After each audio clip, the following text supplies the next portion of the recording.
Donc, le message, je vais entrer dans le message directement et on va commencer par un petit exercice. Je veux demander à tout le monde de fermer la caméra et on va voir ce qui se passe.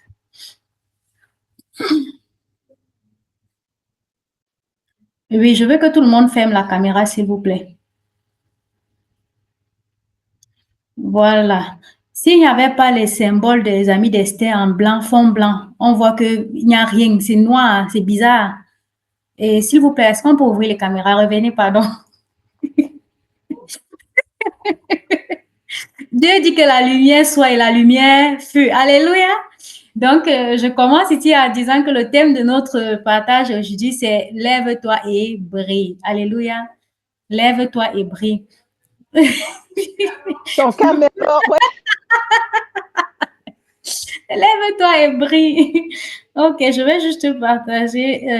Vous savez, on a tellement de situations par lesquelles on passe où le diable veut nous maintenir couchés, veut nous maintenir affaiblis, que ce soit la maladie, que ce soit les difficultés de la vie, que ce soit vraiment les situations opiniâtres qu'on traverse dans la vie. Mais le Seigneur nous demande de nous lever et de briller. Alléluia. Et il ne le demande pas pour rien. On aura beau, je vais dire, on aura beau vouloir persister ou alors pouvoir sortir par nos propres forces. Mais il y a certaines choses qui dépendent de nous et d'autres choses qui dépendent de Dieu. Amen. Donc, je vais juste essayer de partager mon écran. Je vais juste partager mon écran.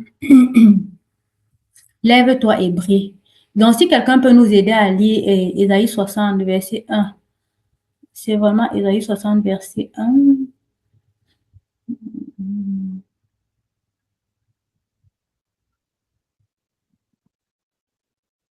Si quelqu'un peut nous aider à lire Ésaïe 60, verset 1.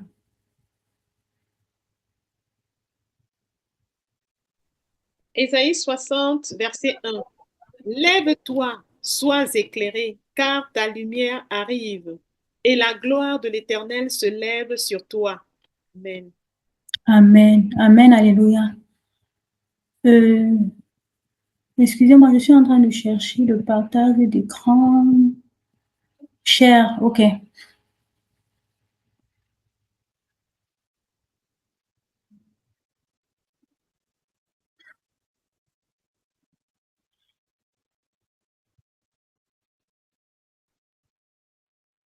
Est-ce que vous voyez mon écran?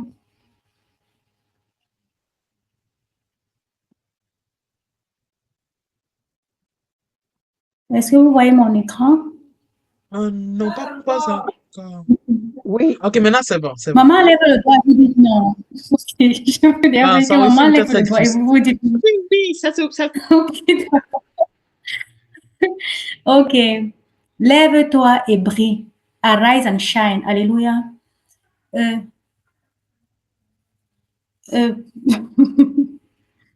Lève-toi et brille. Donc, la question pour nous, c'est quelle est la situation dans laquelle tu es couché? Quelle est la situation dans laquelle le diable ne veut pas que tu te lèves? Parfois, ce n'est même pas le diable parce qu'on a toujours tendance à vouloir accuser le diable dans certaines situations. Parfois, ces situations-là, c'est de nous-mêmes. Alléluia. Maintenant, la question, c'est dans quelle situation est-ce que tu te trouves? Pourquoi est-ce que tu dois te lever? Alléluia. D'où est-ce que tu dois te lever? Ce n'est pas interdit de tomber. La parole de Dieu dit même cette fois le juste tombe, cette fois il doit se relever. On peut tomber, on peut être couché, on peut même être courbé. Ce n'est pas un péché, mais le péché, c'est de rester dans la situation, c'est de demeurer dans cette situation-là. Pourquoi est-ce que nous devons demeurer dans cette situation? Nous devons nous lever. Alléluia. Nous devons nous lever à un moment donné. Se lever, on va prendre la définition. Se lever, vient du grec anistémie. Et on l'a retrouvé, quand je faisais les recherches, on l'a retrouvé 109 fois dans la Bible. Et ça se traduit par quoi? Ressusciter, susciter, partir, sortir, se tenir debout. Donc, sortir d'une situation. Alléluia. Et maintenant, briller, ça veut dire quoi briller? C'est phao, qui est toujours en hébreu, ce qui signifie rendre manifeste. En brillant, les enfants de Dieu manifestent donc qu'il est vivant par leur lumière. Et vous vous rappelez que dans Genèse, on dit qu'au commencement, le Seigneur a dit que la terre était vide et informe.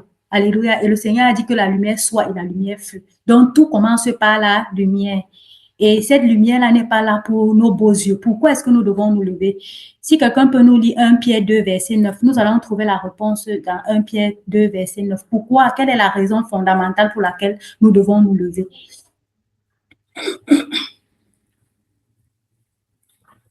Il y a une raison pour laquelle nous devons nous lever. C'est quoi cette raison? 1 Pierre 2, verset 9. Vous, au contraire, vous êtes une race élue, un sacerdoce royal, une nation sainte, un peuple acquis, afin que vous annonciez les vertus de celui qui vous a appelé des ténèbres à son admirable lumière. Amen, alléluia. Il nous a appelés de quoi? Des ténèbres, à quoi? À son admirable lumière. Qui est-ce que nous sommes? Ça retrouve notre identité, alléluia. Pourquoi est-ce que nous devons nous lever? Pour trouver une issue. Parfois, il y a des situations où on ne comprend pas les tenants, on ne comprend pas les aboutissants. Si nous pouvons comprendre dans les témoignages tout à l'heure, maman Annie dit qu'elle était certaine que non, ça pouvait changer, les recours qu'elle a fait, ça pouvait changer quelque chose. Mais hélas, rien n'a changé, alléluia. Maintenant, quelle est l'issue? Il faut qu'on se lève. Se lever, c'est quoi? Se lever aussi dans la prière. Alléluia. Pour trouver une issue, pour sortir, pour trouver une sortie, pour trouver une solution, pour avoir la direction. Alléluia. Le Psaume 32, verset 8 dit quoi? Que je t'instruirai, je te montrerai le chemin à suivre. Je te conseillerai et j'aurai le regard sur toi. Dans Jean 10 également, la parole de Dieu, Jean nous dit aussi là-bas, que quoi qu'il il est celui-là qui nous montre la direction. Alléluia. Pour être en sécurité. Nous devons nous lever pour être en sécurité. Parfois, quand tu ne tiens pas bien sur tes deux pieds, tu sens le déséquilibre. Alléluia. Il faut que tu te lèves, que tu te sentes en sécurité pour faire la différence. Alléluia. Éphésiens 5, verset 8 nous le dit également. Nous devons nous lever. Nous devons nous lever et briller parce que nous sommes une race élue, parce que nous sommes un sacerdoce royal, parce que nous ne sommes pas n'importe qui. Et cela, ça prend de connaître notre identité. Alléluia. Et ici, on peut regarder aussi quels sont les bienfaits de la lumière. Quand on a vu tout à l'heure, quand on a fait le petit exercice au début, quand tout était sombre, comment est-ce qu'on s'est senti? Quand tout est sombre, on est comme triste. On se dit, ouais, ça c'est encore quelle situation comme ça là? Ça c'est quelle situation? C'est noir, ça ne donne même pas envie d'être là, ça ne donne pas, ce n'est pas attrayant. C'est pourquoi chaque fois, quand on est connecté par la grâce de Dieu, on nous exhorte, maman, tonton Christian ou papa, on nous exhorte, maman Cécile, qui est toujours, son caméra est toujours ouverte par la grâce de Dieu. Nous exhortons toujours à ouvrir nos caméras. Parce que aussi, ça reflète la lumière. Au moins, il y a une communication. Quand tu vois la lumière, quand tu vois le visage rayonnant des gens, alléluia. Donc, les bienfaits de la lumière, c'est quoi? La lumière éclaire, ça attire l'attention. Quand, par exemple, je suis en train de parler, je vois vos visages, je vois un peu les têtes qui font comme ça, je vois un peu les souris, ça te fait comprendre que peut-être quelque chose est en train de passer. Il y a un message qui est en train d'être transmis. Alléluia. Donc, la lumière fait comment? La lumière dirige. Par exemple, si tu arrives dans un sentier qui est tout noir, mais quand tu vois une petite issue comme ça là, de lumière, là, tu commences à comprendre. On va voir la diapositive précédente. Vous allez voir comment tout est sombre, mais il y a comme une issue de lumière. Voilà, vous voyez. Ici, là, les collines se renferment tout, mais vous voyez la lune là. C'est comme une lueur d'espoir. Alléluia. Donc, la lumière nous donne l'espoir. La lumière nous donne euh, euh, euh, la direction. Alléluia. La lumière nous dirige. La lumière nous donne l'orientation. La lumière nous conforte. Alléluia. La lumière nous réjouit. Quand on voit par exemple, avant, on disait ici, c'est difficile d'avoir les délestages, mais au Cameroun d'où on vient, il y avait parfois, tu passes peut-être une semaine sans lumière, il y a les saisons de délestage. Dès que la lumière vient, tu comprends comment il y a les bruits partout au quartier. Oui, la lumière est venue, la lumière est venue. Je ne sais pas si vous avez vécu ça, mais moi, j'ai beaucoup vécu ça. Donc, pour nous dire que la lumière réjouit, la lumière apporte la joie. Alléluia. La lumière apporte la joie.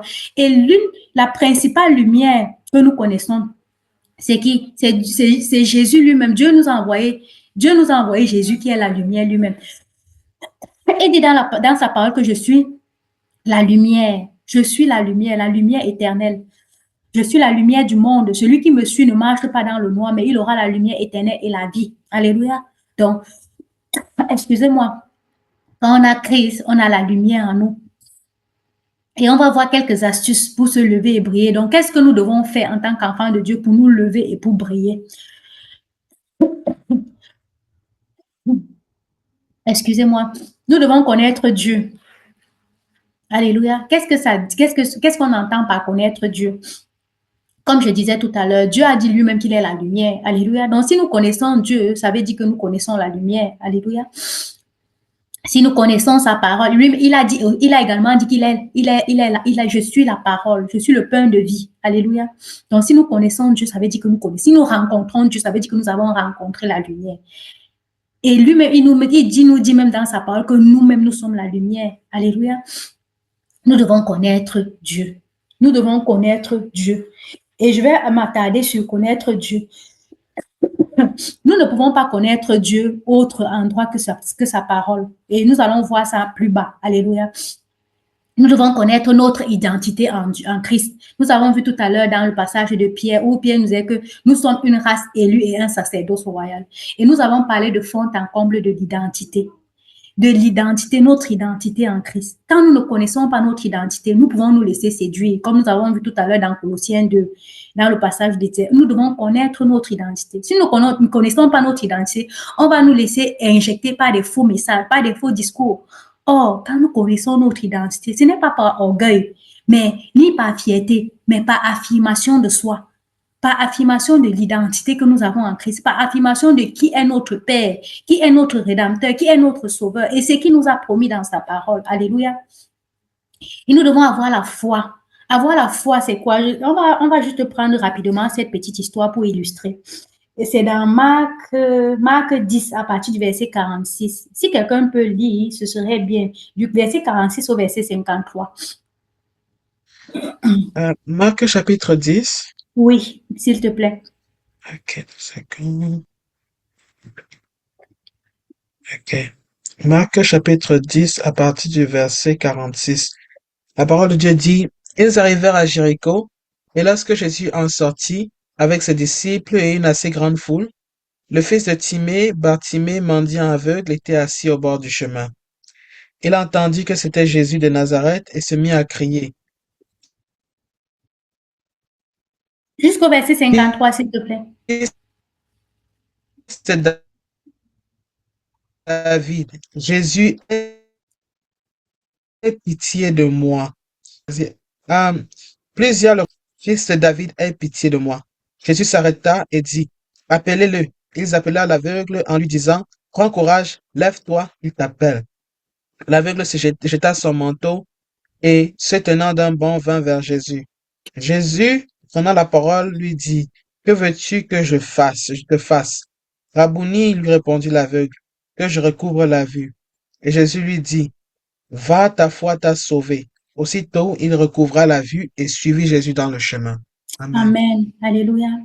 Je prends cette petite illustration. On a parlé de foi. Les astuces pour se lever et briller, c'est avoir la foi. On nous dit ici là qu'il y avait à Jéricho un nommé Bartimée, le fils de Timée, qui était aveugle de naissance. Alléluia.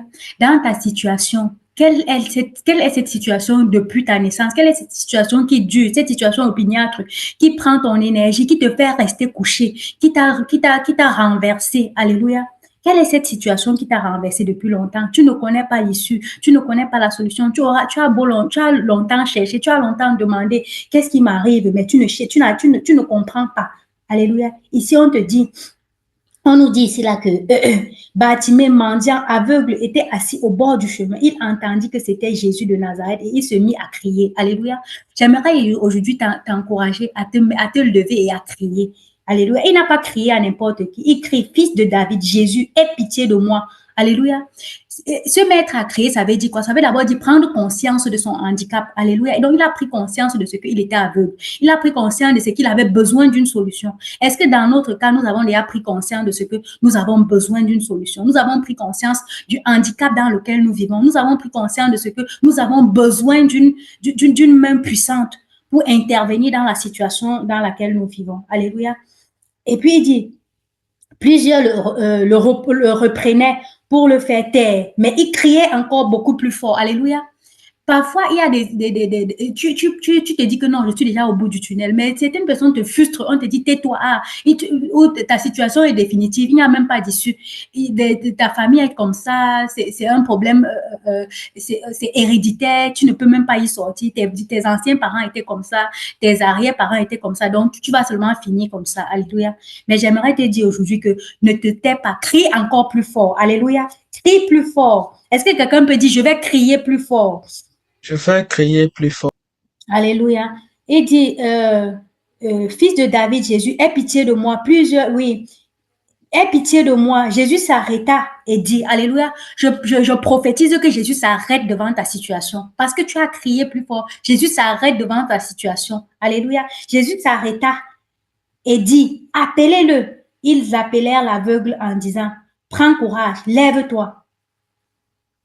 Il t'appelle. Alléluia. Lève-toi. Notre thème, c'est quoi? Lève-toi et brille. Alléluia.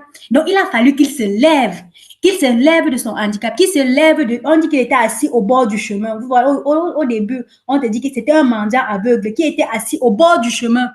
Où est-ce que tu es assis?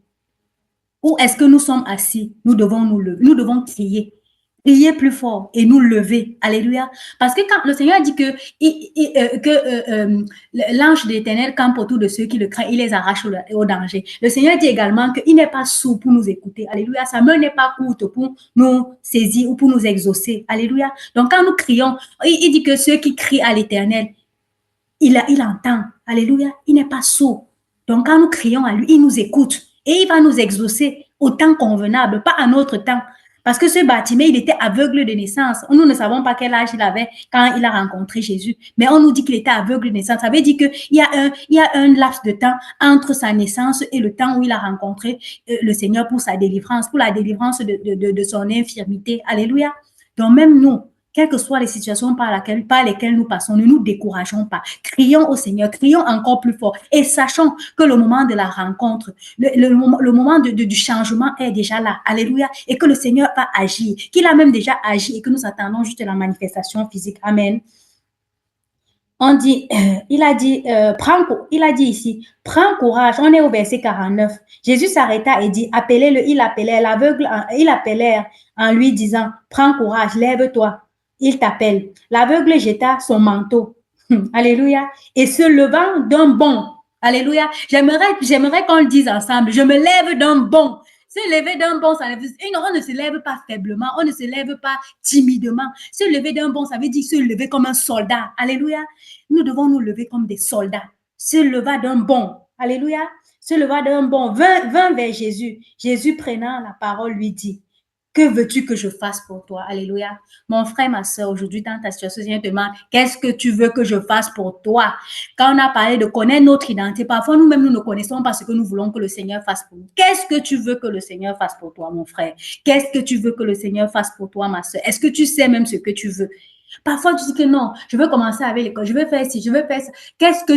Est-ce que tu as cherché la face de Dieu pour lui demander, qu'est-ce que tu veux? Quelle est l'orientation que tu veux pour moi? Le Seigneur te demande aujourd'hui, qu'est-ce que tu veux que je fasse pour toi? Arrêtons de prier sans cibler. Alléluia. Ciblons. Sachons si tu ne sais pas ce que tu veux pour toi-même, comment est-ce que quelqu'un d'autre pourra t'aider? Si nous ne savons pas ce que nous voulons pour nous-mêmes, si nous ne savons pas ce qui est bien pour nous-mêmes, comment est-ce que quelqu'un d'autre pourra nous aider? Qu'est-ce que tu veux que je fasse pour toi? Rabouni, qui veut dire quoi? Seigneur, qui est une façon de glorifier le Seigneur. Rabouni. C'est une façon d'élever le nom du Seigneur. C'est une façon de magnifier le nom du Seigneur. Rabouni, lui répondit l'aveugle. Ça veut dire, c'est ce que Bartimée a dit, Rabouni, que je retrouve la vue. Est-ce que quelqu'un peut dire que je retrouve la vue? Est-ce que quelqu'un peut dire que je retrouve ma vie de prière, que je retrouve la joie de vivre, que je retrouve, je ne sais pas, tout ce que tu veux. Qu'est-ce que tu veux que le Seigneur fasse pour toi? Tu peux répondre à cette question. Tu peux le noter dans ton journal et tu vas répondre plus tard. Alléluia. Qu'est-ce que tu veux que le Seigneur fasse pour toi? Il a dit que je recouvre la vue. Et Jésus lui dit, va, ta foi t'a sauvé. Nous avons lu ce passage parce que nous avons avoir la foi. Alléluia. Il a eu la foi. Il a crié à Dieu et il s'est levé. Alléluia. Parce qu'avoir la foi, ça ne suffit pas. Il faut se lever. Il faut crier à Dieu. Il faut prier. Il faut chercher la face de Dieu. Alléluia. Et voilà ce que le Seigneur, aussitôt, il recouvra la vue et il suivit Jésus dans le chemin. Alléluia. Est-ce que nous pouvons acclamer le Seigneur pour cette parole? Avoir la foi. Alléluia. Avoir le discernement. Mener, on est dans les astuces pour se lever et briller. Ici, Bartimée s'est levé et son histoire a changé. Son nom a changé. De l'aveugle de naissance, il est passé à autre chose. Il a retrouvé la vue et sa vie n'était plus la même. Alléluia. Imaginez-vous, du jour au lendemain comme ça, là, toi qui avais passé ta vie à ne rien voir. Du jour au lendemain, tu vois la lumière. On a dit tout à l'heure que la lumière, c'était quoi? La lumière, c'était l'espoir. La lumière, c'était la joie. La lumière nous donne la direction. Alléluia. Ça veut dire que tout change dans sa vie désormais. Ça veut dire qu'il peut déjà commencer à planifier sa vie. Il peut commencer à dire, demain, je vais aller ici, je vais aller là-bas. Et il voit clairement où il est en train de partir. Si tu entres dans une voiture, tu vois quelqu'un avec les yeux bandés, il est au volant. Est-ce que tu pourras entrer dans cette voiture jusqu'à avoir le cœur tranquille? Non, parce qu'il ne voit pas où il part. Alléluia. Il est aveugle. Il ne voit pas où il part. Comment est-ce qu'il va te conduire? La vie de Bartimée a changé. Je veux déclarer aujourd'hui dans ta vie que ta vie change au nom de Jésus. Alléluia. Amen. Les astuces pour se lever et briller, c'est mener une vie de consécration. Oh, j'aime ce point. Ce point, c'est tout un partage. Alléluia. Parce que c'est dans notre thème. Dans notre thème, on a parlé de consécration. Il y a la consécration, il y a les victoires et il y a quoi? Les accomplissements. Alléluia. Sans consécration, nous ne pouvons rien faire. La parole de Dieu dit dans le Psaume 119, verset 11, je sais ta parole dans mon cœur afin de ne pas pécher contre toi. Alléluia. Parce que le péché nous éloigne du Seigneur. Le péché nous fait rester dans notre situation. Le péché nous fait demeurer dans notre zone de confort. Alléluia. Or, nous devons mener une vie de consécration. La consécration, c'est quoi? Le pasteur, j'étais tellement émerveillée quand le pasteur est revenu dessus à l'église aujourd'hui. La consécration, c'est se mettre à part pour un but. Alléluia. Et le but ultime pour nous en tant qu'enfants de Dieu, c'est de faire la volonté de Dieu. Alléluia. Donc, nous mettre à part pour faire la volonté de Dieu. Alléluia. Mener une vie de consécration. Et quand je méditais, je savais que quand j'ai été informée que c'est moi qui devais faire le partage, j'étais en train de chercher entre lève-toi et brille et faire les trois thèmes consécration, victoire et réalisation. Et le message que le Seigneur me donnait dans la consécration, la victoire et les réalisations, c'était que quoi? C'est que avec la consécration, nous faisons des grandes réalisations qui sont couronnées par la victoire. Sans la consécration, nous ne pouvons faire aucune réalisation et nous ne pouvons pas avoir de victoire. Alléluia. Donc, nous voyons ici que pour avoir des victoires, nous devons être consacrés. Et quand nous sommes consacrés, nous allons faire de grandes réalisations. Et ces grandes réalisations seront couronnées par la victoire. Alléluia. Est-ce que nous pouvons acclamer pour le Seigneur? Amen, amen. Nous allons mener, est-ce que nous pouvons déclarer et décréter qu'en 2025, nous menons des vies de consécration? Nous sommes consacrés au Christ. Alléluia. Également, une autre astuce, c'est quoi? Pour se lever et briller, c'est écouter la voix de Dieu. Oh, alléluia. J'aime ça quand dans 1 Samuel 3, quand Moïse, on dit, en ce temps-là, la parole de Dieu était rare. Et quand le Seigneur appelait Moïse se lève, il part voir, il était allé voir, c'était Élisée. Élie, merci. Il est allé voir Élie. Élie, 3 fois, c'est la 3e fois qu'il lui dit que non, il y a quelque chose qui ne va pas. Va te coucher. Et s'il t'appelle encore, dis-lui, Seigneur, me voici, parle-moi. Alléluia. Donc, nous devons écouter la voix de Dieu. Si nous n'écoutons pas la voix de Dieu, nous ne pouvons pas avoir la direction. Nous ne pouvons pas nous lever. Nous ne pouvons pas briller. Alléluia. Nous aurons beau même nous lever, mais nous ne pouvons pas briller. Parce que quand nous écoutons la voix de Dieu, le Seigneur, il nous dirige clairement. Alléluia. Il dit que je vous instruirai, comme on a vu dans le Psaume 38. Le Psaume 32, pardon, verset 8. Il va nous instruire, il va nous montrer le chemin. Comment quelqu'un peut nous instruire si nous n'avons pas de communication avec lui? Nous devons écouter sa voix. Alléluia. Et discerner. Nous devons écouter sa voix. Nous devons écouter de lui. Nous devons être attentifs à lui. Alléluia. Parce qu'il est là pour nous. Et nous rappelons que dans le Joël, dans Job 3, verset 15, il dit que le Seigneur parle tantôt d'une manière, tantôt d'une autre, mais nous ne prenons pas garde. Il nous parle pourquoi? Pour nous éloigner du danger. Il nous parle pourquoi? Pour éviter que nos pieds ne tombent dans la fosse. Donc le Seigneur est là pour nous parler, pour nous éviter les pièges enflammés de l'ennemi. Parce que l'ennemi rôde. Le diable rôde pour nous détruire, pour nous faire tomber. Alléluia. Oh, le temps passe vite. On va continuer rapidement. Une autre astuce pour se lever et briller, c'est méditer la parole. Oh, j'aime ça parce que quand Tata Eugénie parlait tout à l'heure, maman, tout le monde là, j'étais seulement en train de dire, waouh, Seigneur, comment tu es bon. Et quand le pasteur parlait aussi à l'église aujourd'hui, j'ai fait mon message depuis, mais le message du pasteur à l'église aujourd'hui, c'était vraiment la méditation de la parole, les 10 astuces pour méditer. Pourquoi est-ce que nous devons méditer la parole? Je vais juste vous montrer un slide. Là. Ta parole est une lampe à mes pieds et une lumière sur mon sentier. Vous voyez la lumière là? Ta parole est une lampe à mes pieds et une lumière sur mon sentier. Nous devons méditer la parole de Dieu. Pour nous lever et briller, nous ne pouvons pas nous lever et briller si nous sommes loin de la parole. Alléluia. Cette parole-là, la parole de Dieu, c'est Dieu. On a dit ça tout à l'heure. Donc, nous ne pouvons pas nous lever et briller si nous n'avons pas la parole. Parce que parfois, Dieu nous parle au travers de sa parole. Donc, quand on parle d'écouter la voix de Dieu, qui est l'astuce précédente, la méditation de la parole, je vais dire que ils sont étroitement liés. Parce que dans la méditation de la parole, tu peux écouter la voix de Dieu. Dieu peut te donner une instruction au travers de sa parole. Ce n'est pas seulement par les prophéties. Alléluia. Ce n'est pas seulement par les hommes de Dieu. Ce n'est pas seulement par les frères et sœurs en Christ. C'est également par sa parole. Parce que sa parole, c'est lui-même. Donc, au travers de sa parole, il nous parle. Alléluia. Et nous avons vu le témoignage de Samuel, de maman Gisèle tout à l'heure. Il dit non, c'est comme ça, parce que voici ce que ta parole dit. Et généralement, la parole de Dieu est différente de la réalité que nous voyons. Parce que la réalité veut nous détourner de la vérité qui est la parole de Dieu. La parole de Dieu est vérité. Alléluia. La parole de Dieu est vérité. Et nous allons voir quelques attitudes qui nous empêchent de nous lever et briller. Je vous assure, il y a tellement de choses. Il y a tellement de choses qui peuvent nous empêcher de briller. Il y a la procrastination, désobéir à Dieu, l'orgueil, l'arrogance, la rancune, l'amertume, le manque de pardon. Quand on parle de la rancune, l'amertume, l'indiscipline, refuser d'assumer nos erreurs, vivre dans le passé, pratiquer le péché, rester dans les fruits de la chair. Voilà les choses qui vont nous empêcher de briller. Parce que nous va toujours dire que non, si je suis dans la situation dans laquelle je suis aujourd'hui, c'est parce que mes parents n'ont pas investi dans ma vie. C'est parce que l'autre m'avait fait, quand j'étais petit, j'ai eu un accident. Oui, tout ça, c'est du passé. Pourquoi tu veux rester dans le passé? Pourquoi tu n'avances pas? Tu dois te lever et briller. À un moment donné, je vous assure, pendant que je préparais le message, m'a tellement parlé parce que quand je vous parle, je parle à moi-même. Il y a certaines situations dans nos vies que si tu ne te lèves pas pour toi-même, personne d'autre ne se lèvera à ta place. Alléluia. Il y a certaines choses qui dépendent de Dieu, d'autres qui dépendent de nous. La procrastination, tu as quelque chose à faire, tu as un devoir à remettre. Et on a écouté le témoignage de Tata Edna tout à l'heure. Tu dis que, oh non, je suis fatiguée aujourd'hui, je vais faire demain. Tu sais que le délai, c'est dans 2 jours. Mais tu dis que je vais faire demain. Et tu sais que demain, tu as autre chose à faire. Est-ce que ça, maintenant, c'est Dieu? Est-ce que c'est le diable? Parfois, nous devons arrêter d'accuser le diable. C'est nous-mêmes, nous procrastinons, nous disons non. Parfois, Dieu te dit clairement que fais comme ça. Tu dis que non, papa, je vais d'abord faire plutôt comme ça.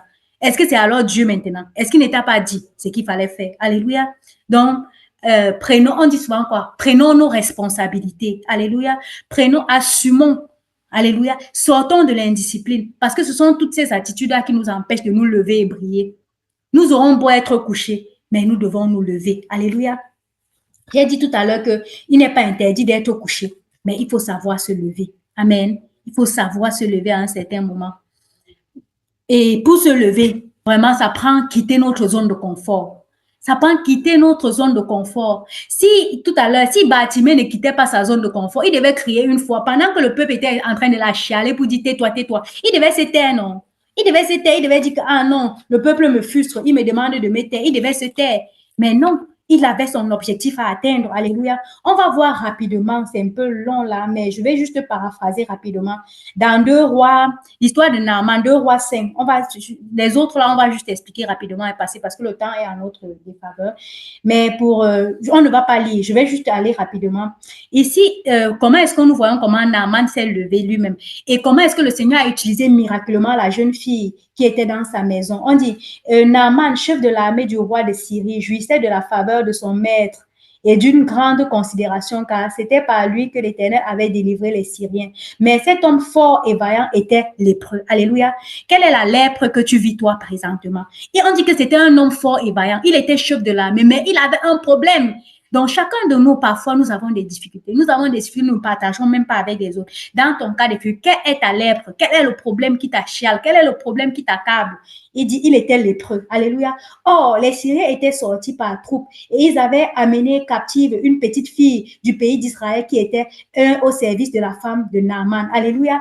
La petite fille ici, c'est le point de déclenchement. Comme dans l'autre passage, c'était Jésus qui était le point de déclenchement. Ici, c'est cette petite fille. Alléluia. La petite fille avait été amenée captive. Donc, parfois, la captivité, ta captivité peut être la délivrance de l'autre. Alléluia. Donc, c'est pourquoi j'ai aimé le témoin de Maman Anaï. Dans toute situation, nous devons rendre grâce au Seigneur. Amen. La captivité peut être le point de délivrance de l'autre.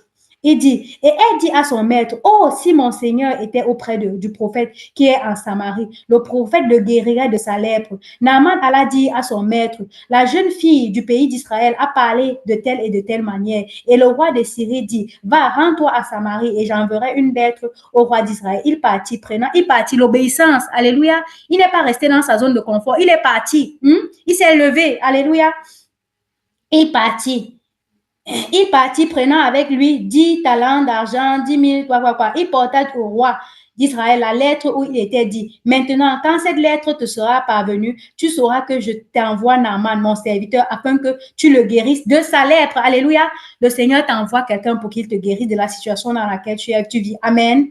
Après avoir lu la lettre, le roi d'Israël déchira ses vêtements et dit, suis Dieu pour faire mourir ou pour faire vivre, pour qu'il s'adresse à moi afin que je guérisse un homme de la lèpre. Alléluia. Je te dis que tu es Dieu pour quelqu'un. Alléluia. Ne méprise pas les talents que le Seigneur a mis à toi. Le Seigneur nous a donné le pouvoir. Il dit dans Luc 10, verset 19, je vous ai donné le pouvoir de marcher sur les serpents, les scorpions, toute la puissance de l'ennemi et rien ne pourra vous nuire. Alléluia. Donc, si le Seigneur t'envoie faire quelque chose, ne dis pas que tu ne peux pas. Parce que s'il t'envoie, ça veut dire qu'il t'a donné la capacité. Il t'a capacité. Il a dit que si nous sommes en lui, nous ferons les choses qu'il a fait. Nous en ferons de plus grandes. Amen. Alléluia. Et dit, sachez donc et comprenez qu'il cherche une occasion de dispute avec moi. Lorsque Élisée, homme de Dieu, apprit que le roi d'Israël avait déchiré ses vêtements, il envoya dire au roi, pourquoi as-tu déchiré tes vêtements? Laisse-la venir à moi et il saura qu'il y a un prophète en Israël. Alléluia. Heureusement, Élisée est là. Ton Élisée est tout prêt. Amen. Il saura qu'il y a un prophète en Israël. Naaman vint avec ses chevaux et son char et il s'arrêta à la porte de la maison d'Élisée. Élisée lui fit dire par un messager, va et lave-toi cette fois dans le Jourdain. Alléluia. Va. Pour aller, il faut faire comment? Il faut se lever. Alléluia. Va et lave-toi. Ça veut dire, comme je nous ai dit tout à l'heure, il y a des actions que nous devons prendre. Alléluia. Il y a des actions que nous devons entreprendre. Le Seigneur avait déjà guéri Naaman. Mais il fallait que Naaman se lève et qu'il aille se laver dans le Jourdain. Amen. Il faut que nous nous levons. Alléluia. Ta chair deviendra saine et tu seras pur. Alléluia. Il faut suivre les instructions et il faut obéir. Naaman fut irrité et s'en alla en disant, voici, je me disais, il sortira vers moi, il se présentera lui-même et il invoquera le nom de l'Éternel son Dieu et il agitera sa main sur la place et guérira ma lèvre. Voilà ce que nous nous disons, les barrières que nous créons nous-mêmes. On te dit quelque chose, au lieu d'obéir, tu commences à raisonner. Arrêtons de raisonner le Seigneur. Amen. Les fleuves de Damas, l'Abana et le Papa ne valent-ils pas mieux que toutes les eaux d'Israël? Ne pourrais-je pas m'y laver et devenir pur? Voilà le raisonnement. Amen. Voilà ce qui nous freine. Voilà ce qui nous empêche d'avoir notre miracle. Et il s'en retournait et partait avec fureur. Voilà la fureur, la désobéissance. Mais ses serviteurs s'approchaient. Heureusement, ses serviteurs étaient là pour le raisonner, pour lui parler et il dit, mon père, si le prophète avait demandé quelque chose de difficile, vraiment, est-ce que le Seigneur nous a demandé quelque chose de difficile? Il a dit crier, priez à moi, demandez-moi, cherchez ma face. Est-ce que c'est aussi difficile que ça? Méditez ma parole. Est-ce que c'est aussi difficile que ça? Ne l'aurais-tu pas fait? Combien plus dois-tu faire ce qu'il t'a dit? Lave-toi. Lave-toi et tu seras pur. Alléluia. Il descendit alors et se plongea 7 fois dans le Jourdain selon la parole de l'homme de Dieu. Et sa chair redevint comme la chair d'un enfant et il fut pur. Amen.